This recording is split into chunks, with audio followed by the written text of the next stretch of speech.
Tuhan, Islam, dan kesehatan kepada kita semua. Shalawat serta salam kita senantiasa curahkan kepada junjungan kita Nabi Muhammad SAW, keluarga, sahabat, dan seluruh umatnya hingga akhir zaman.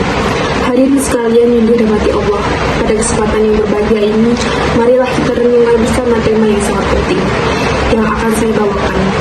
Sebelumnya, izinkan saya memperkenalkan diri. Nama saya Fatina Masari dari Prodi Teknik Industri kelas B dengan nomor 2437054 yang akan membawakan tema hak asasi manusia dan demokrasi dalam ajaran Islam. Jadi, kedua hal ini sering menjadi perhatian besar dalam kehidupan bermasyarakat, khususnya di era modern. Namun, tahukah kita bahwa Islam telah sejak lama menjadikan landasan yang kokoh terkait prinsip-prinsip HAM dan demokrasi? Tema pertama yang akan saya bawakan adalah tentang hak asasi manusia dalam Islam. Islam adalah agama yang sangat menjunjung tinggi martabat manusia. Bahkan, Islam menegaskan bahwa manusia adalah makhluk mulia yang Allah Subhanahu wa Ta'ala ciptakan dengan sebaik-baiknya bentuk. Allah berfirman dalam Al-Quran, dan sungguh kami telah memuliakan anak cucu Adam. Kami angkut mereka di darat dan di laut, dan kami beri mereka rezeki dari yang baik-baik, dan kami lebihkan mereka atas banyak makhluk yang telah kami ciptakan dengan kelebihan yang sempurna. Quran Surat Al-Isra ayat 70. Ayat ini menunjukkan bahwa Islam telah menempatkan manusia sebagai makhluk yang memiliki kehormatan dan hak dasar yang tidak boleh dilanggar. Hak-hak tersebut meliputi: yang pertama adalah hak untuk hidup. Islam melarang keras tindakan yang merampas nyawa manusia secara tidak adil. Allah berfirman, barang siapa membunuh seorang manusia tanpa alasan yang dibenarkan, maka seakan-akan dia telah membunuh seluruh manusia. Quran Surat Al-Maidah ayat 32. Yang kedua adalah hak untuk beragama dan beribadah. Islam menghormati kebebasan beragama, sebagaimana dinyatakan dalam Al-Quran. Tidak ada paksaan dalam menuntut agama. Quran Surat Al-Baqarah ayat 256. Yang ketiga, hak untuk memperoleh keadilan. Islam memerintahkan umatnya untuk berlaku adil kepada siapapun, tanpa memandang latar belakang agama, suku, atau status sosial. Allah Subhanahu wa Ta'ala berfirman, berlaku adillah karena adil itu lebih dekat kepada takwa. Quran Surat Al-Maidah ayat 8. Selain itu, Nabi Muhammad SAW juga mencontohkannya bagaimana menjaga hak-hak asasi manusia dalam kehidupan sehari-hari.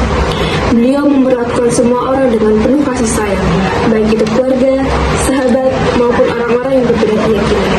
Islam sejak awal telah mengakui hak-hak asasi manusia.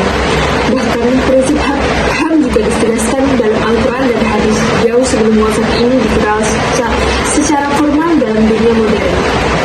Dalam Islam, semua manusia diciptakan oleh Allah dari satu sumber yang sama, sebagaimana Allah berfirman, wahai manusia, bertakwalah kepada Tuhanmu yang telah menciptakan kamu dari diri yang satu. Quran Surat An-Nisa ayat 1. Ayat ini menjelaskan kesetaraan seluruh manusia tanpa memandang ras, warna kulit, suku, atau agama. Prinsip utama dalam Islam adalah bahwa setiap manusia memiliki hak untuk hidup, beragama, mendapatkan pendidikan, dan mendapatkan perlindungan hukum. Bahkan Nabi Muhammad dalam khutbah terakhirnya di Padang Arafah menegaskan, tidak ada korban bagi orang Arab atas orang non-Arab, dan tidak pula orang non-Arab atas orang non-Arab, kecuali dengan takwa. Ini menunjukkan bahwa Islam mengutamakan persaudaraan dan keadilan sosial, serta melarang diskriminasi dalam bentuk apapun. Dan tema kedua adalah tentang demokrasi dalam Islam. Demokrasi yang sering diartikan sebagai sistem pemerintahan yang berdasarkan kehendak rakyat bukanlah sesuatu yang asing dalam Islam. Prinsip dasar demokrasi tercermin dalam konsep syura atau bermusyawarah, dan Allah berfirman, dan urusan mereka diputuskan dengan musyawarah di antara mereka. Quran Surat Asy-Syura ayat 38. Quran Surat Asy-Syura ayat 38. Prinsip musyawarah atau syura adalah bentuk nyata dari demokrasi dalam Islam. Melalui syura, keputusan diambil secara kolektif dengan mempertimbangkan pikiran bersama. Nabi Muhammad SAW sendiri selalu memberikan para sahabat dalam bermusyawarah untuk mengambil keputusan penting, baik dalam urusan politik maupun sosial. Namun, Islam juga memberikan batasan bahwa demokrasi harus berjalan dalam kerangka keimanan kepada Allah Subhanahu wa Ta'ala. Artinya, kebebasan yang diberikan kepada manusia tidak boleh melampaui batasan yang telah ditetapkan oleh syariat, seperti menjaga moralitas dan keadilan. Musyawarah adalah cara yang Islam untuk mencapai keputusan yang adil dan bijaksana. Nabi Muhammad SAW sendiri adalah teladan dalam musyawarah. Dalam beberapa peristiwa penting seperti perang Badar dan perang Uhud, beliau selalu melibatkan para sahabat untuk memilih keputusan yang terbaik. Tetapi demokrasi dalam Islam tidaklah bebas tanpa batas.